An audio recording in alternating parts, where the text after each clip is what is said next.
The After Credits cast is sponsored to you by Monarch. Monarch, when you hear a bump in the night, we'll be there. When you hear a roar in the darkness, we'll be there. And when you know too much, we'll be there too. You have been warned. Beyond logic lies truth. Monarch. Also brought to you by patreon.com/evacstation. If you want to support your local podcasters who talk about movies from around the world, it was just you give them a look. They're so desperate for money, they even had to make fake sponsors for their show. How pathetic. Again, it's patreon.com/evacstation. Throw them a bone, will ya? Now, on to the show.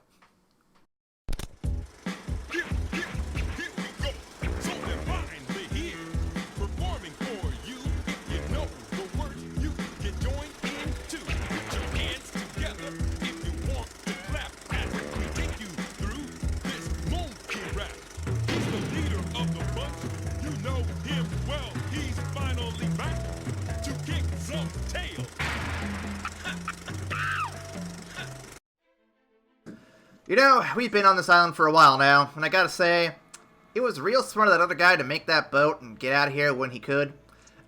We thought about making a podcast and putting it online. Would have gotten us out here a little faster. Joke's on us, I guess. Foolish. We are Aaron Wasescon. And with me today, I've got Rhonda Metters. Or Randa Metters. Yeah. Hey, Ryan, how you doing? I'm hoping the audio picks it up really good. I really do. I hope so too. And I hope to God no one thinks you're just jacking it over there. Oh no, guys. Redact that. No, fuck it. Monarch. Oh, don't worry, Ryan. We're gonna be full of redactions tonight. Jesus. Speaking of redactions, our podcast is brought to you by Monarch as well as patreon.com/evacstation. For less than the cost of whatever it is you kids buy. I hear it's anal beads now. You can support our show, and by Jove, that's a lot cleaner and a lot more efficient than anal beads. I'll tell you that. It's definitely more sanitary. Jesus. It's definitely more sanitary. You can also go to YouTube to watch our show. You can go to Peepa, iTunes, Google Play, Stitcher, and TuneIn. And if you go to those platforms, please give us likes, give us 5 stars, whatever the rating system is. It helps us get more visibility with other people searching for podcasts like ours. And if you want to recommend our show to people, that's also good too. And of course, also you can follow us on, did I say Facebook, Twitter, Tumblr yet? I don't think I did. I think so.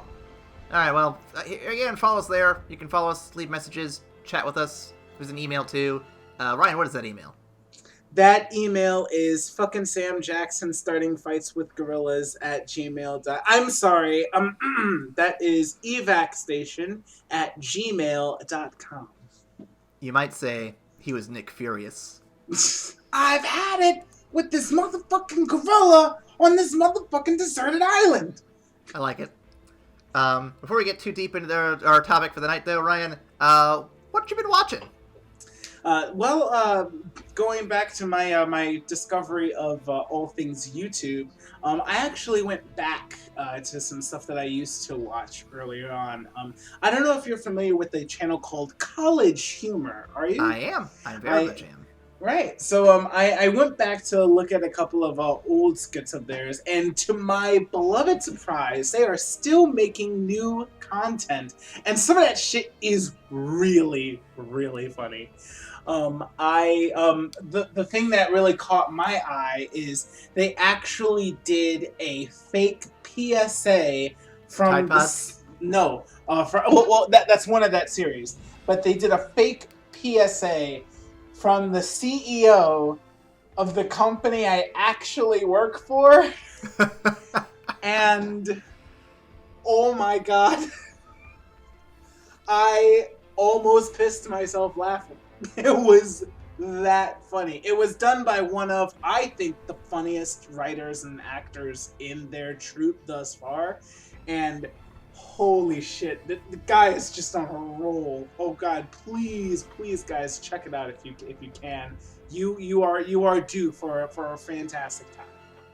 It's like College Humor doesn't always hit the mark for me, but when it does, they usually do a really good job. So my week, Ryan, so before I get to my movie, I just want to say, I've been following some news around, various news articles about, recent video game stuff, because I follow video game news. I'm a video gamer, in case those listening don't know. And, there's that news about the Activision firings, all that stuff, and all I can say about that is hashtag fire Bobby Kotick, and also that, guys, maybe think about what games you're buying and what you're getting them from, because some of those big companies, they don't need it. They don't deserve your money. Stop rewarding their failures. Mm-hmm.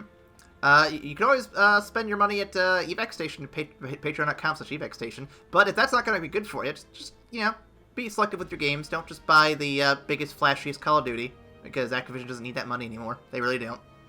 But to distract myself, Ryan, from all these bad news deals with the layoffs in various industries. Actually, what's funny is there's layoffs all over the fucking place lately. It's driving me crazy just reading all this stuff. But to distract me from the sad layoffs around the world and around the country, I watched one of the Oscar movies that came out, or that was discussed this past weekend. Ooh, pray tell, which one did you watch? Also, I want to say that this past weekend for us was literally middle of February still, and you guys are going to listen to this in, I think, June? Cagliostro! Cagliostro. I watched Black Klansman. Really? Oh my goodness. Okay, how did you like it? Because I haven't seen it yet. So, it's actually been on my shortlist for things to watch for a while. It was recommended to me by the Film Joy channel, and I've also been interested since I saw a review way back when, but I could never get Amanda to go to the theater to see it. I'm like, that's fine. It may not be a theater movie. It doesn't seem like it's going to be a big spectacle film. I get that. And we don't want to go to theaters too often. It gets pricey, so I get it. So I made a mission that I wanted to see this before the Academy Awards, because I'm like, you know what? I've only seen Black Panther, and while I like Black Panther, I personally don't think it's my favorite film of the year. I want to see one of these other contenders and see what they bring to the table first. That's fair. And so I wanted to at least see the one I knew I wanted to see the most, and that was this one. And I stress this, and it's going to sound weird when I say this, but this movie's a lot of fun. And I know it sounds weird to say a movie about the black cop infiltrating the KKK on part of some kind of sting operation sort of thing shouldn't sound like a fun idea, because it's got a lot of dramatic tension. It's got a lot of heavy moments to it for sure, but it's a good time all the same. And I think a lot of it has to do with the fact that the actors they picked to play the Klansmen are fucking hysterical at playing these idiotic but still threatening bad guys. It's great. I don't know if you know the casting at all, Ryan, but the guy who's the Grand Wizard of this clan for this particular film is none other than Eric Foreman. I thought it was fucking Topher Grace. Oh my god. And seeing him say all these outrageously racist things and still see him as Eric Foreman but just older is the most hysterical thing in the fucking world to me. Oh my god. But no, it's a good story with a dour ending. It's not sad, but just one of those endings where oh, so this is just The Imitation Game or Hidden Figures, where these guys did a good, but no one gives a shit. Yeah. And yeah, it really just reminds you that history is written by the winners, and in more recent years, the powerful white men in charge of writing history. Yeah, I mean, it's Spike Lee. He's not going to shy away from saying, from telling a good story and be like, hey guys, by the way, history, this place is real bad in some aspects. Well, I did some research on it too. Jordan Peele actually was one of the producers for this. He actually pitched the idea to Spike Lee first, and Spike Lee didn't even believe him and this was a thing.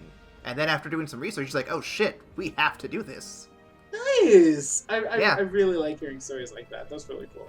So, I'm not even the biggest Spike Lee fan. I don't hate him, but I don't really click with all of his movies, but this really clicked for me. I like it. So, yeah.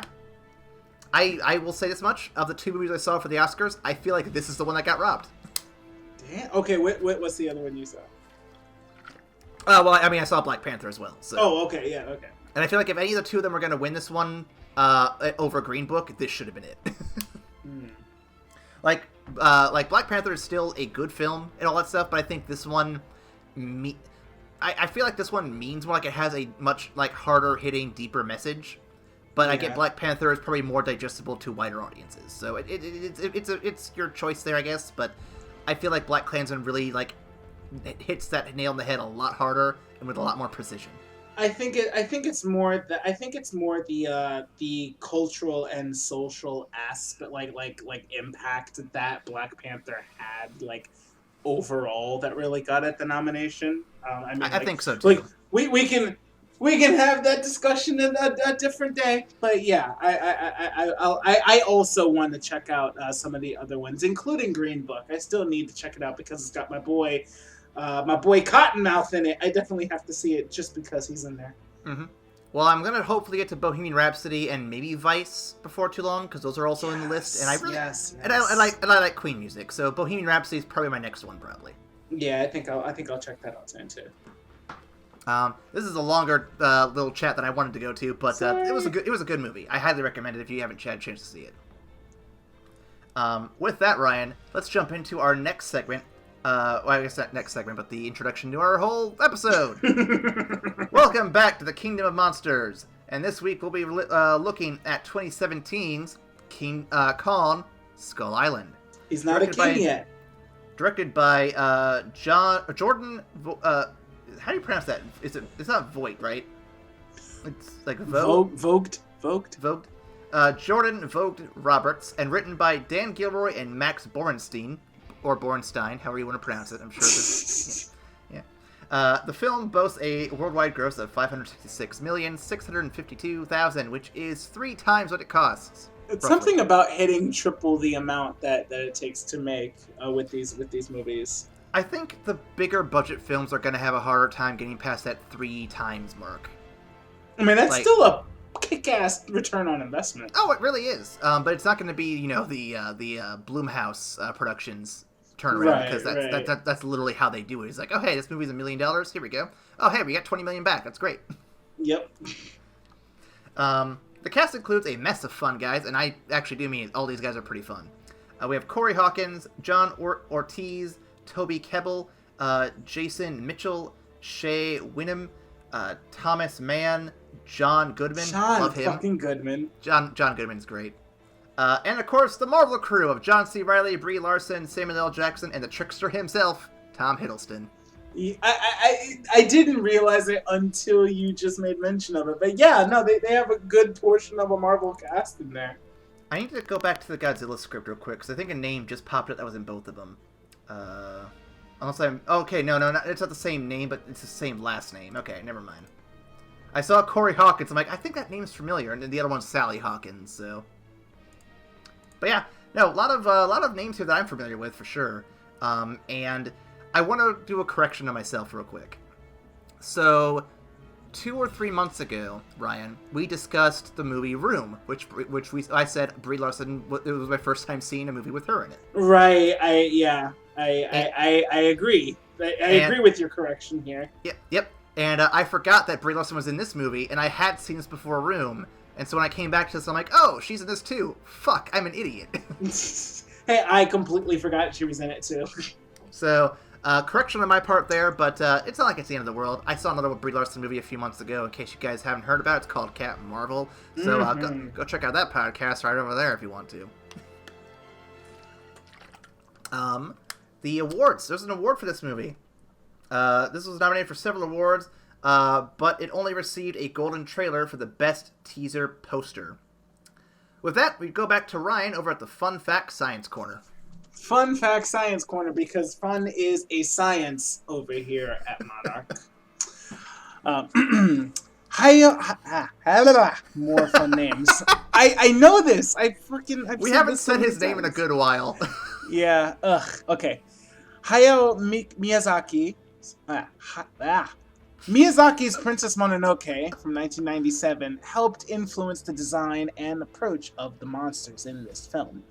Jordan Vogt Roberts stated, Miyazaki's Princess Mononoke was actually a big reference in the way that the spirit creatures sort of have their own domains and fit within that. So a big thing was trying to design the creatures that felt realistic and could exist in an ecosystem that felt sort of wild and out there.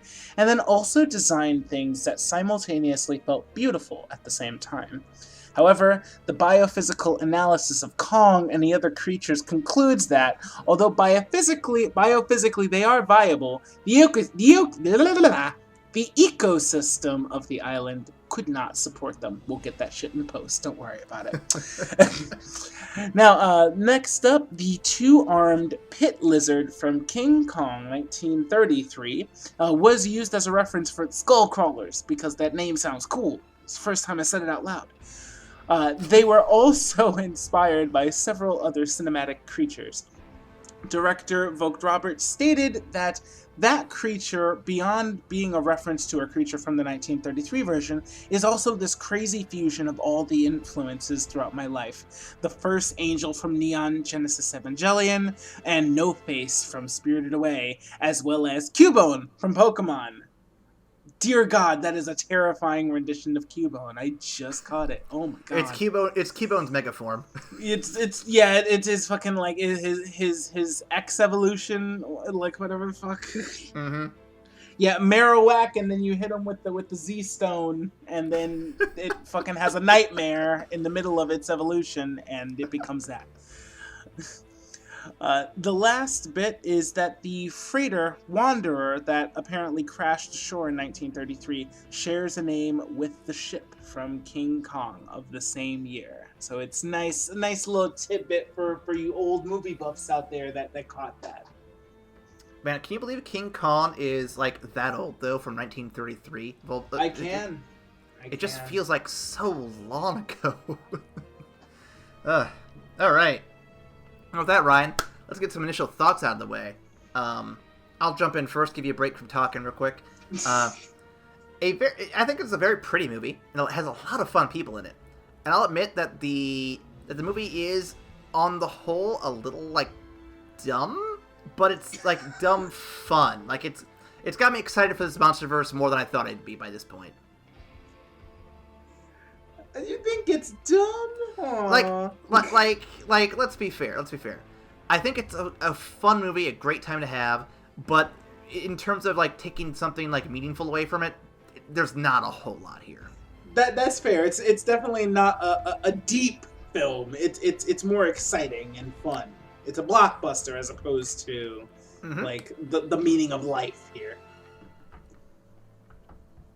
That's how about you? Where you fall on this one? I forgot just how much I liked this movie. I thought it was very, very well done. I thought for what it was attempting to, what it set out to do and what it set out to be, I feel like it knocked it out of the park. It was its own self-contained story about that actually got to some of the deeper references and like it talked about people's reactions and mental states from the Vietnam War. It got into a soldier's mentality. It got into this sense of exploration, this sense of being caught in the past. It actually did a lot of fun things on top of being a kick-ass monster movie and having Kong as a young ape beating the shit out of a bunch of things and throwing trees like javelins to catch fucking helicopters out of the sky. Shit was cool. I'll say, and we'll get to it in a little bit, but I really like Samuel L. Jackson's story arc. I think it's actually probably my favorite part of the movie. Me too. Holy shit. With that in mind, let's jump into a synopsis here, why don't we? I'm ready. Some guys in World War II crash on a few strange islands away from where Wolverine is shooting his second solo film. Just as they're about to kill each other, because it's war after all, a giant, redacted, appears and shows them the title of the film. Oh boy, this again. We cut to Bill Randa, or is it Randa? I think it's Randa. I think it's Randa. And his assistant, Black Smithers, as they push to get government approval for their trip to Redacted Island. Lovely this time of year. They want to go find monsters and say if they don't get there now, the Russians will do it first. Scared of the Soviets, the government agrees and gives them the funding to support from the military outfit led by one Colonel Packard. It's full of colorful, one-dimensional military characters you've seen in the likes of Aliens. Randa, also hires James Conrad because we needed a hero with a troubled past. And also, Mason Weaver is hired on to document their findings, but she seems kind of like an afterthought in the hiring process, if we're being honest. I didn't even know she was a girl until, she shows up. Everyone gets on the boat and gets debriefed about their suspicious mission, with little concrete details. No one really trusts what's going on or what they're being told.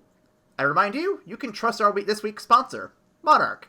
If you see something suspicious, if you see some suspicious activity or a dangerous gigantic life form, please report to your nearest detention center for immediate brain flossing.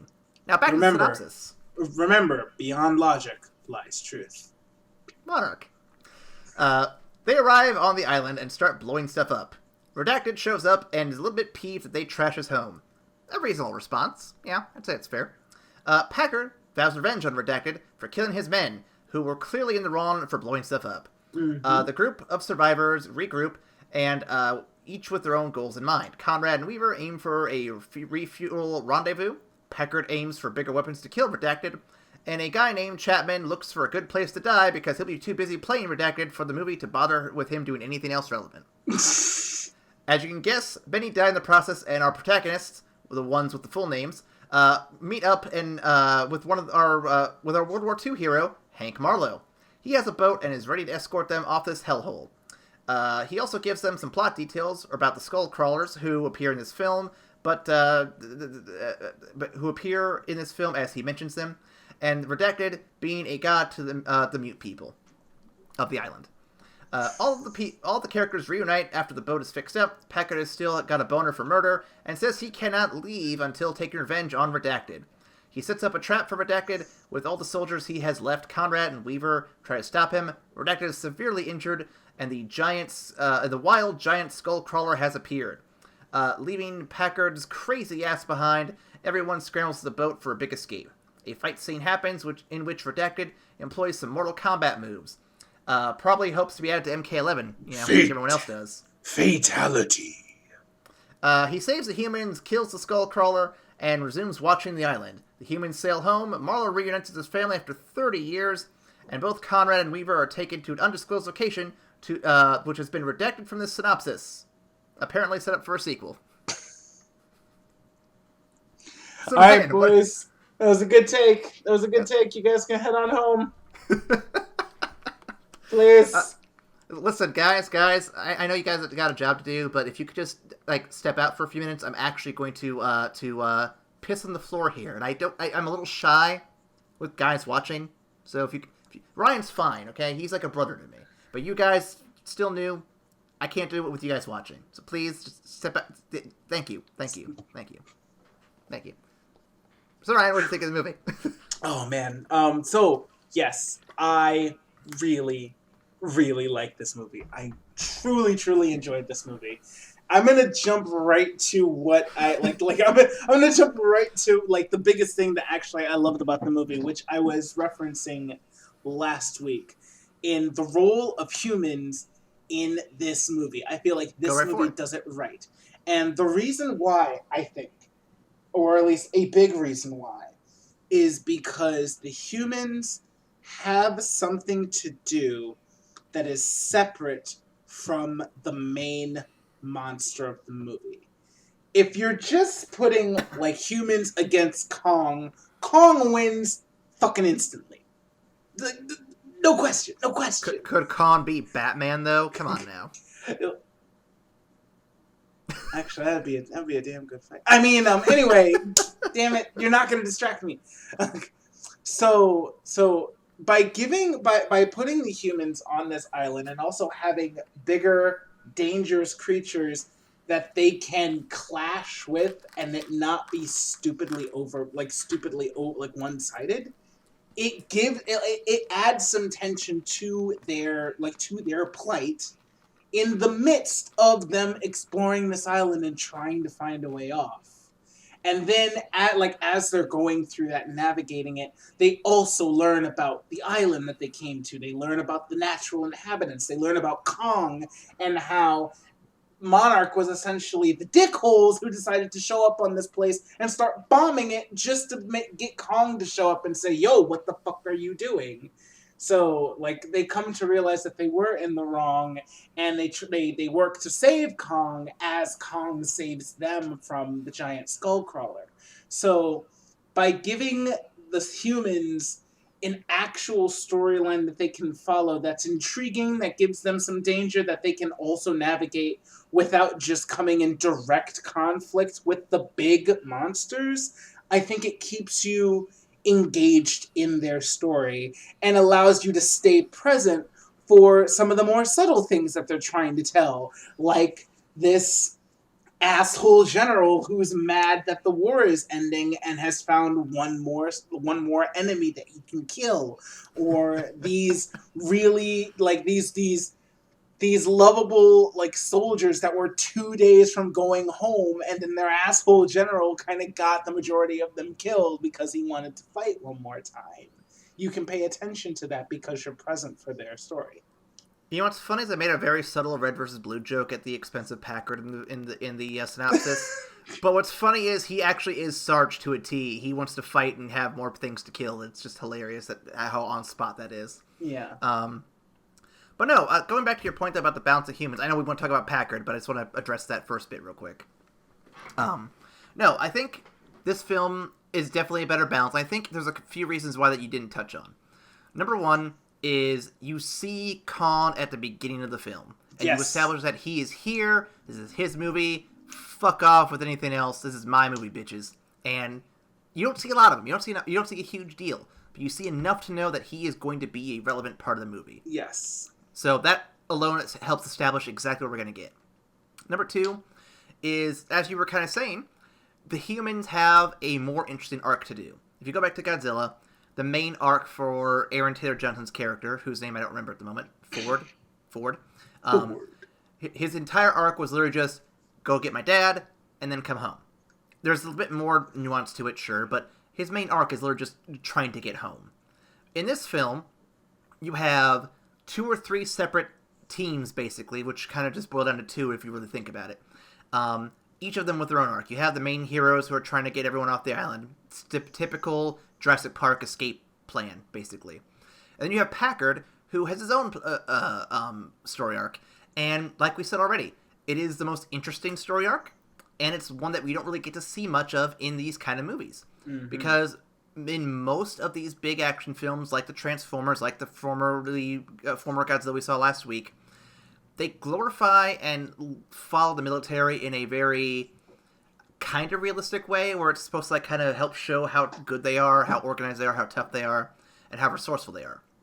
And a lot of that's because, the military wants to sign on for these films, so they don't want to look like idiots, so they want to make sure that, they're being represented properly. That's fine.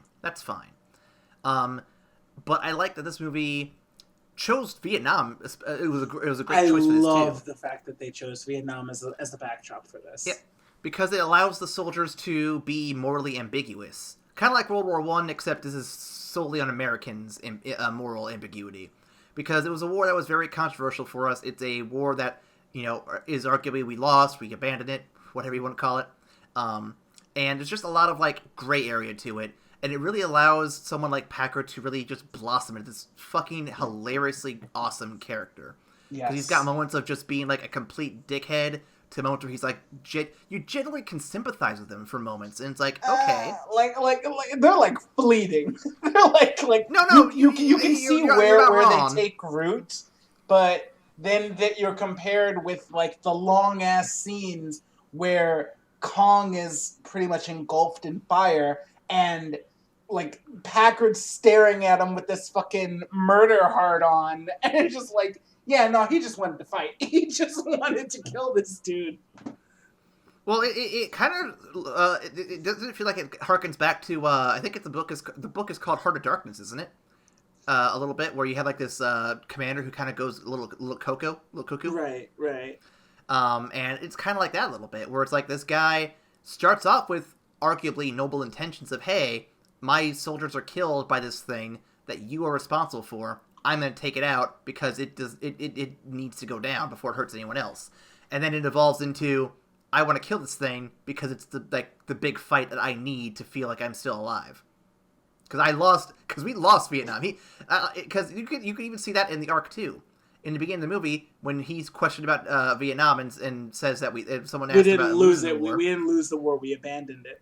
Yep, Something and then at like the that, end of the film, like near the end of his time on the film, he does admit to losing the war, or he at least says that line somewhere, like "We lost the war," and it's like so he grows as a character, but in a very regressive kind of way, and it's really good. Mm-hmm. I know, I gushed on him a little bit too much. No. I'm completely right. I'm right there with you. Honestly, like everything they were doing around like the symbology, the symbolism around the Vietnam War and how it affects on each one of these characters was really, really cool. I really liked the interplay between Packard and the photographer, Captain Marvel. Mason. Yep. Mason. Yeah. But this idea that she's an anti-war photographer and how like when they first meet, he's like, it's people that like you that lost support for the war back home. And, you can already tell like he's going to be dismissive of her point of view because she comes at it from an entirely different perspective. And that scene like towards the end of it where like they're standing trying to get him to trying to keep him from blowing up Kong. And she says, the world is bigger than this. He's like, bitch, please. That was one of the funniest moments in the movie, but it was such a stark portrayal of how far gone, how separate their positions were, and it paints like a really good portrait of like many different views of that war and pretty much of like mankind's place in kind of the food chain, because you have people who are willing to accept that the world is much bigger and that we need to find where we fit in it as opposed to just forcing our will onto everything, and then you have other people who think otherwise. And I want to, again, last week I said that Bryan Cranston, great actor, love him, one of my favorites, and I put him in a bubble. I'm not going to put anyone in a bubble this week because I don't think we need to. But Samuel L. Jackson's probably in that same short list of actors who I just absolutely love watching and will pick up anything they're in because it's just, there's so much of it. He's just so much fun. They're a treat to watch. So much fun. Like, he brings this weird, like, level of, like, intensity to his roles. Like, it's either he's got, like, a bit of a goofy persona to it or he's intense with it. And his intense roles are where he really shines. Yep. Like, no doubt. Like, I can go on forever about how great he was in both the Tarantino movies I saw him in. Hateful Eight and Django Unchained. I still need to go back and watch Pulp Fiction. I really do. Have you never seen Pulp Fiction? It's dude, I just bought it, like, for, like, $2 at a store. I'm going to try to get that here as soon as possible. Sir! Jules Winfield! I have that fucking monologue memorized, man. Come on. I'll say this. So my parents were never big into Tarantino, so I didn't get to see him much until after I left the house for college. And my first experience seeing a Tarantino film was Inglourious Basterds, which, admittedly, it's fine. Not my favorite one, though. It's definitely not like Django or Hateful Eight. Those two are still, like, they're tops. They're really good. Right. I did go back and eventually watch Reservoir Dogs, so the buddy of mine loaned it to me and said, you have to watch this. I have to get through his other stuff. I really do, though, because he's got a lot of good stuff. So much good stuff. Good lord, sir. Hey, man, I can't help what I'm exposed to until, like, after college. I understand. Okay. Let's get back to the Skull Island here. Sorry. So, we talked about the setting, and we like it. We talked about Packard, and we like the character. We don't necessarily like what he does. Okay, let's switch gears to visual stuff real quick. All right. This movie is pretty. It is fucking gorgeous in almost every shot. It's super pretty. You are correct. I'm a little jealous because I watched it with Allegra. But we were. She's in North Carolina right now, so we were talking over the phone while watching it simultaneously. But this movie she actually saw while she was in Vietnam. Whoa. Yeah, like when she was teaching English a couple years ago. She actually saw it when it came out in Vietnam. And she actually saw it in 4D. Have you heard of this movie-going experience? That's like the D-Box thing, isn't it? Kind of. It's where they take the extra steps of like actually really immersing you in it. So they have like the surround sound. They have the chairs that move and vibrate when like crazy shit goes down. They have the wind blowing when like people are falling through the air. They have the slight misting of water when they're like in the ocean or some shit. It's all like designed to really like bring you into it aside from just the sight and sounds.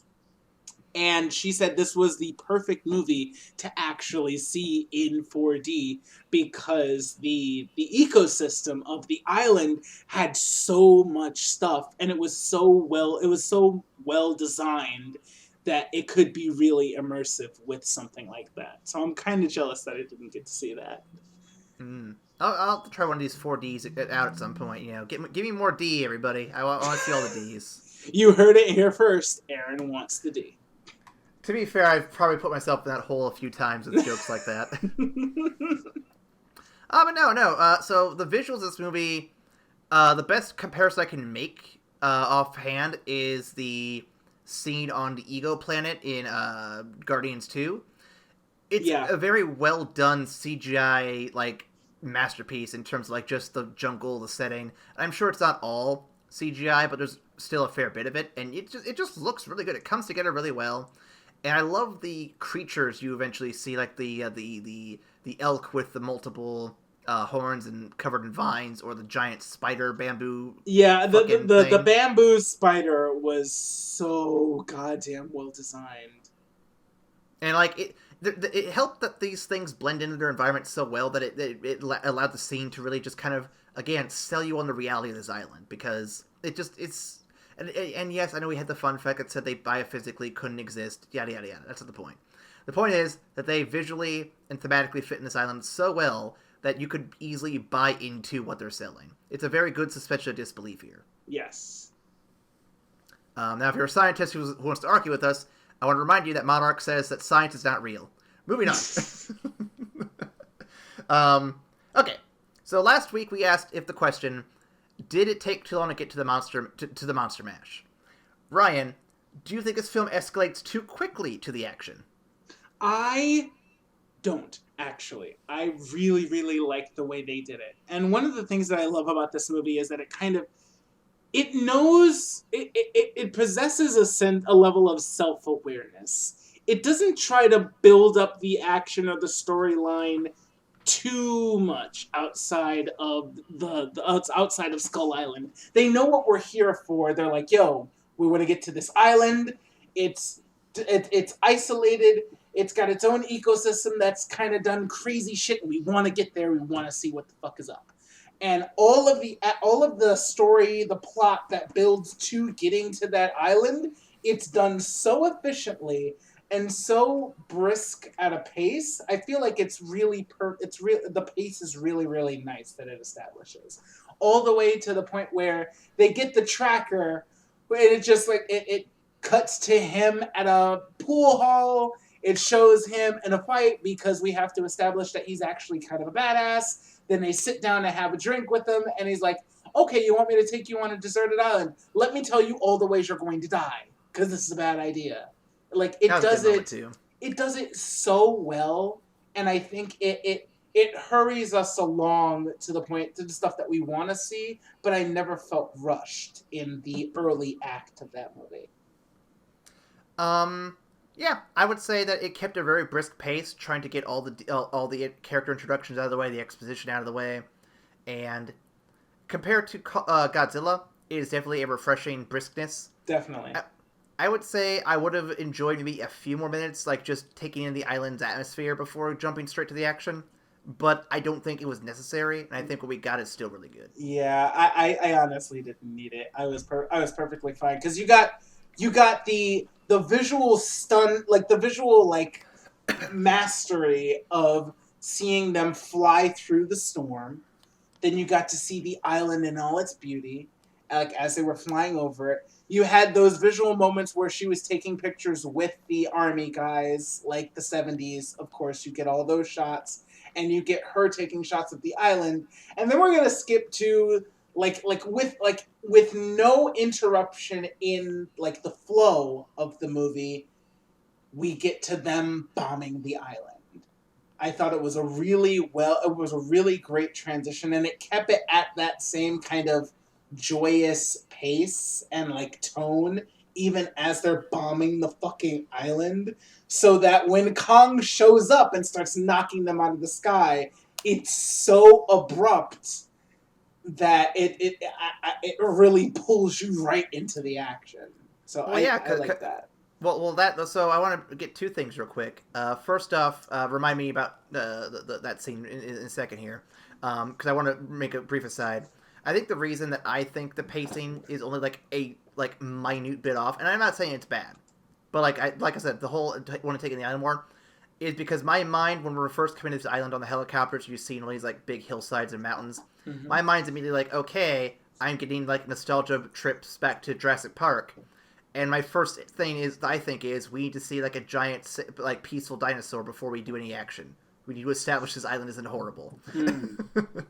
But no, going back to the scene that you're talking about with the Kong attacking after the slow-mo bombing sequence. I think the slow-mo bombing sequence is spectacularly good for more than just the visuals. I think because it harkens back a lot of visual motif, I guess is the best way to put it, to Vietnam footage, Vietnam War, glorifying the war itself. Because you have to admit, it does make bombing the shit out of an island seem like a lot of fun. Yeah, it does. and I remember watching Platoon and various other Vietnam-inspired pieces where they weren't necessarily saying that war was good, but when you got to the action bits, they made it gave you this feeling of like glorifying the war, even though the overall message was not that. And I feel like that might be what this scene kind of is sort of representing. Like, it's supposed to be like, these guys are trying to show off how tough they are. It's supposed to glorify war for like this brief minute before Khan slaps them down. It's like, no, this is bullshit. You fuck off. Well, yeah, I definitely see where you're coming from there, and I think they're really skillful in how they manage to paint that. Like, they have the fun scene where they're on the aircraft carrier, and Mason is taking the pictures of the soldiers goofing off. Then we maintain that kind of that sense of that kind of like nervous energy as they take off and they fly into the storm. And then they break through, they see the daylight, they see the beautiful island, they're all happy to be alive, and this place is gorgeous, and then we're going to drop some bombs on it, and nobody's going to bat an eye because you're just right in the moment of like, we're still alive and this place is beautiful, that nothing else kind of disturbs that until Kong fucking javelins a tree into you. Well, and it's kind of like a metaphor for the Vietnam War, you might say. Yeah. Because Vietnam, prior to our involvement, was a very beautiful place. And from what I understand, it still mostly is. These beautiful jungles, this beautiful backdrop. Yes, there's, dark shit going on in the background, because that's what the war was all about. But the point is, it still is a beautiful place. And then the Americans come in, they bomb some shit out. It doesn't go well for him, because then this dude who fights them with literal guerrilla warfare brings them down to their knees. Fucking guerrilla warfare, you bastard! I wasn't planning to make the pun going into it, but as soon as I saw it, I'm like, I gotta drive right into that. You bastard! But no, I think it's all just a visual metaphor for the Vietnam War, and I think it hits home really well. If there's any people who are like more Vietnam War buffs and history buffs than we are, definitely hit us up with your thoughts on it, because I really do think it hits that home pretty strong. Okay, jumping to a couple other bits here. This is going to be like a double whammy here for you, Ryan. Number one, do any creatures other than Kong stick out on the island to you at all? And then follow that up with, do the skull crawlers work for you at all? Man, so I mean, my personal favorite monster aside from Kong was the goddamn bamboo spider, because it was agreed. It was so perfect. It was so perfect. I hate spiders, but that one really does a good job being a spider. It did such a great job being a spider. Oh my god, no, it was just like, because being in the middle of a bamboo forest is like so like encompassing, and then all of a sudden one of the bamboo spires is gone, and you're like, wait, what the fuck? And then somebody gets spired with the fucking bamboo, and you look up, and some of these bamboo spires are legs of a giant spider. That's such amazing design. It's so good. I was eating that up with a spoon. It's letting the environment tell the story more than anything else, and that's something you don't see too often in big budget like productions like this. So it was really refreshing to see that. Yeah, that was really well done. It was super well done. So going back to the second part of your question, I actually really dig the designs of the skull crawlers, particularly the big one. I think my favorite thing about the big skull crawler was the design of its maw and all of the inward facing sharp ass teeth. I actually caught that this time too, yeah. Because it has a row of like really sharp jagged teeth like on the outset to like latch on, but the majority of like its most terrifying fangs were inside and they were slanted in towards its throat. And as I looked at it, I was just like, that's a crazy ass design. Why? And then I realized that if something gets caught in it, it's not getting out. It's just not. So I really like the forethought of that design. I think definitely like the maw of those creatures, the jawline and all that stuff, that all works really good. I don't particularly find the exterior design super interesting. I think it's fine for what we're doing here, but I wouldn't mind something a bit, I wouldn't say flashier, but something that definitely stands out a bit more. These things definitely, again, felt kind of in its same design mold as Cloverfield and as the Mudos from the previous film. And I don't know, I feel like there's enough similarities visually to me, where I'm like, I wouldn't have minded a little bit different coloration or maybe a little bit different design in terms of like how their appendages work. Because they feel very similar. They feel very similar. I do like that these creatures were scalable, though, and that you could have the smaller ones be big and terrifying, but not so big that humans couldn't actually deal with it. So I like that they had a scalable design for these monsters, because you had the smaller ones that were still, like, terrifying in their own right, yet a group of humans could actually deal with one or two of them. And then you had the big one that Kong was going to have to put down. It was interesting to see the humans actually take down one of these things, because I don't think we've seen that in a like kaiju production outside of Pacific Rim, where the humans can actually bring one of these things down on their own. And it's just kind of nice to see that, hey, they aren't completely helpless, which I think is another benefit, another positive for this film. Yeah, is they make the humans not only like have interesting story arcs, but they actually do kind of do some useful shit during the film. You got to give your humans actually like interesting shit to do. That's like that. That's one of the big things that I think is like that's one of the big things I think they got right in balancing the human content of the movie. They actually give the humans not only a great storyline, but competency enough and problems slightly small enough that they can deal with while also it being exciting and like tension racketing. Okay, so last two questions here. Thoughts on Kong himself? Because we didn't really talk about him too much outside of just like the balance of the film and the environment. We didn't really talk about the monkey himself. So, what are your thoughts? Do you think this Kong's done pretty well? What works? What doesn't? I think Kong has done pretty well. Allegra actually pointed something out to me that I didn't realize at the first time I saw it, but it actually makes a lot more sense. She pointed out that a lot of his mannerisms are of a young ape, in how he acts and reacts to things. He moves and reacts like a young ape. So, when it's made mention in the film that Kong is the last one of his kind, but he's still growing, it actually puts that in a different light because this is actually a young ape. And since he survives this movie, spoiler alert, since he survives this movie and it was set back in the 70s, the King Kong that we're gonna see in like 2021 is more than likely gonna be this Kong, just like 40 years older and is going to be much more massive and much more powerful. So I think it's really cool that they showed Kong as a babby, for lack of a better word, while still like showing him to be like powerful and like agile and like smart and really, really cool. It makes me excited for what he's gonna look like when he's king.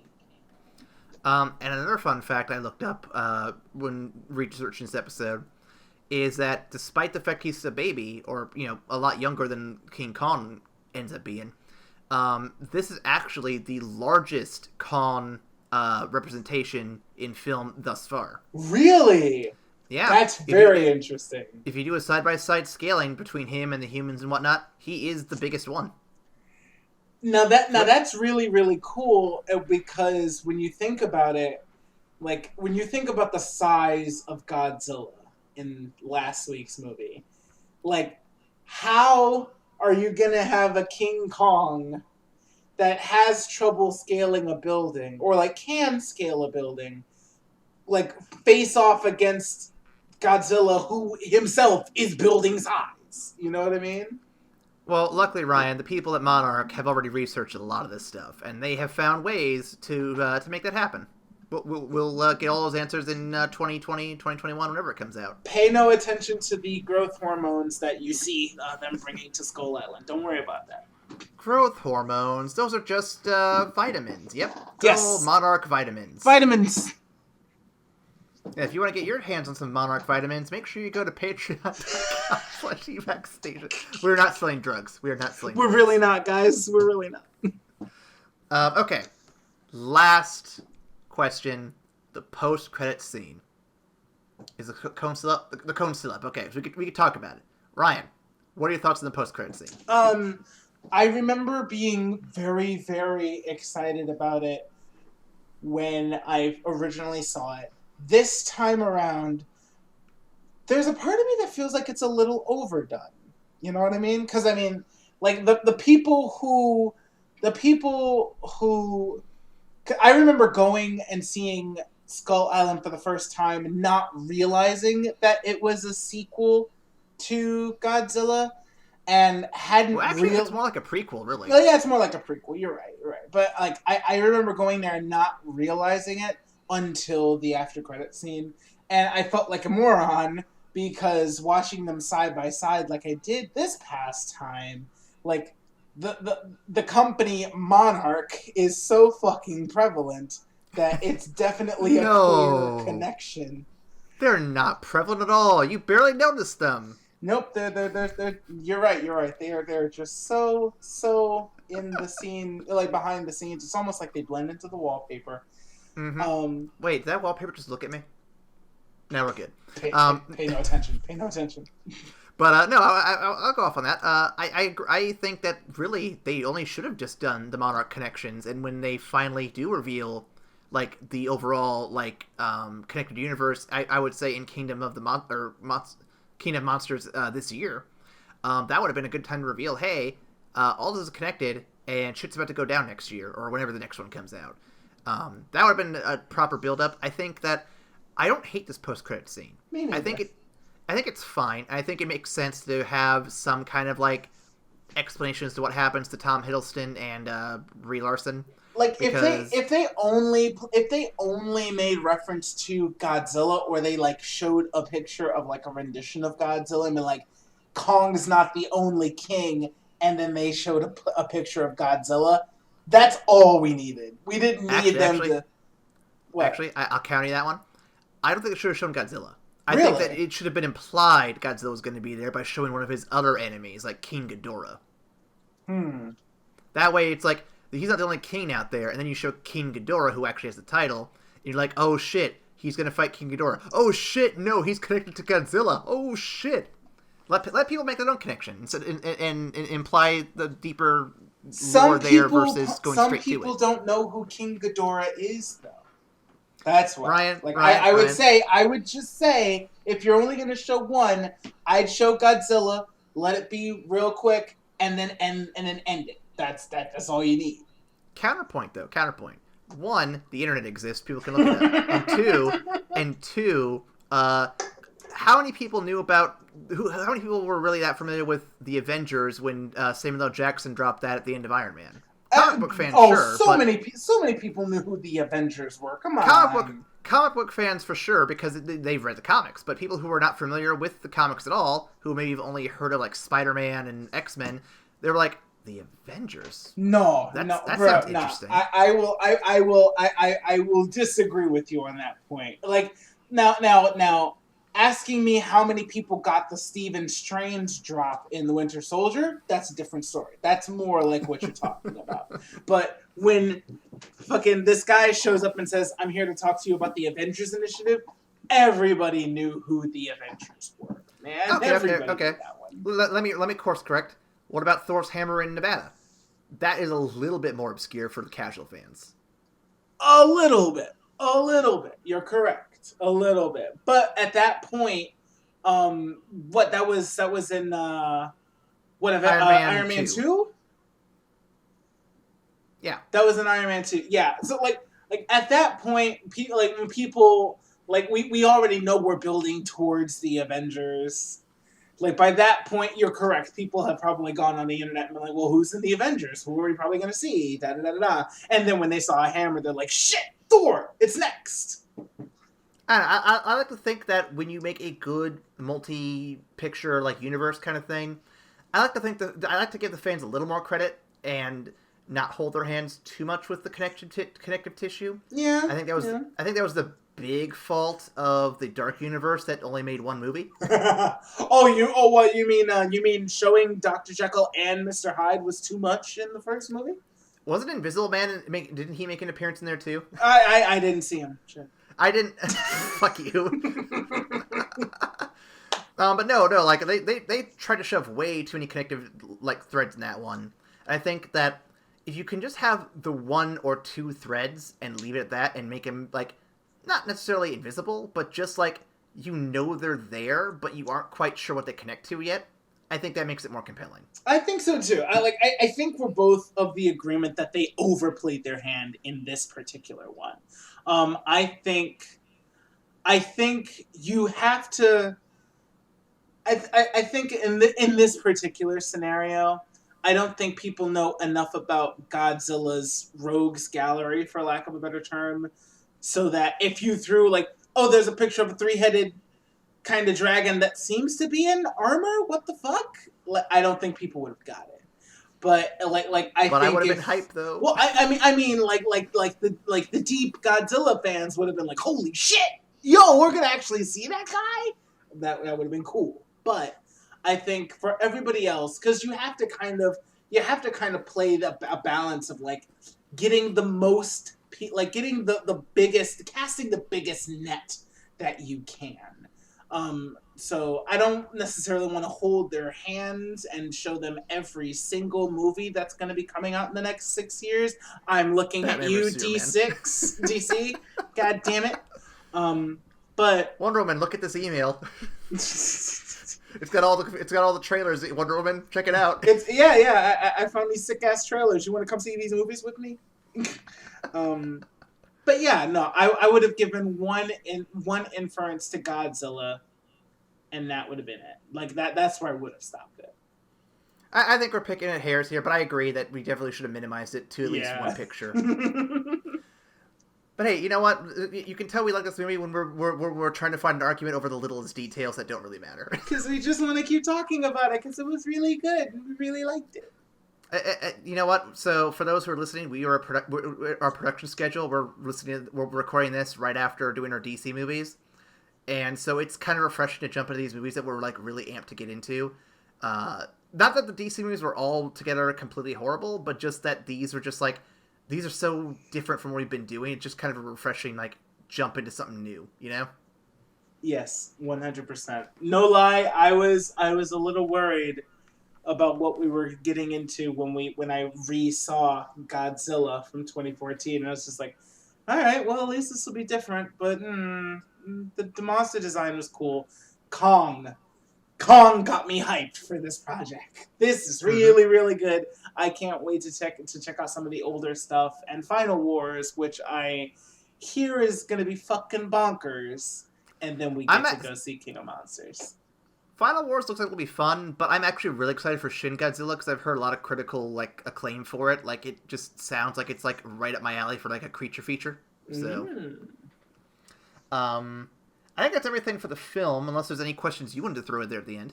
No. I think we've covered all the bases, and we're just gonna devolve into, oh my god, that was a really cool scene when da da da da da da da, or John C. Reilly with a fucking katana was ridiculous and hilarious. That was really weird. It was weird but cool. It was weird but cool. You are correct. Yeah, well, we should probably wrap up then before those guys. Oh, yep, they're poking their heads in. Yep, still peeing. Just give me a minute, boys. So let's go ahead and wrap up with our mailbag real quick. So shout out to the mailbag if anyone wants to send in stuff to evac. Sorry, what's that email, Ryan? That is these motherfucking skull crawlers on this motherfucking island at gmail.shit. I'm sorry. It's evacstation at gmail.com. Okay, good. I thought I forgot it for a minute.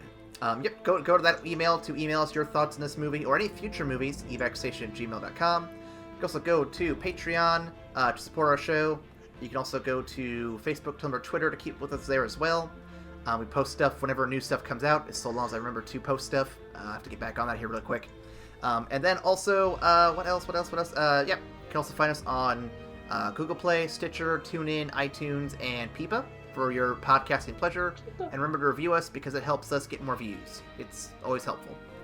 I think that's it for this week.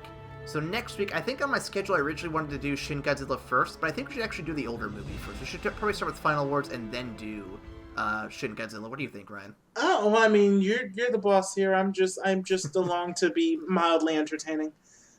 Fair enough. So then next week, everybody, for those who want to follow along, we will do Final Wars because it's the last Toho production before the 2014 Godzilla. And then we'll follow that up the week after with Shin Godzilla, which is the most recent Toho production after said film. So we'll get to see a good comparison piece there. How far they've come. So be sure to tune in for that. And remember that this podcast is brought to you by Monarch. Again, beyond logic lies truth. We'll see you after the credits. Bye.